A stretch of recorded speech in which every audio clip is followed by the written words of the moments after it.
All right, so now we have to start thinking about, what is this graph showing us? Is it showing us a system of inequalities, a system of equations, the solution to a single equation?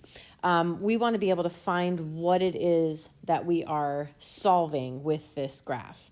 Okay, so the linear equation is given to you as x plus 2y equals 4. We can also write it as y equals -1/2 x plus 2. Just solve it for y.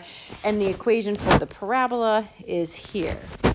Now, if you look at what's kind of bolded in on this graph, we notice that we have this point and this point identified as solutions. So because we're looking at points, we're really talking about this has to be, because there's two parts to this solution, there's an x and a y. This has to be some kind of a system.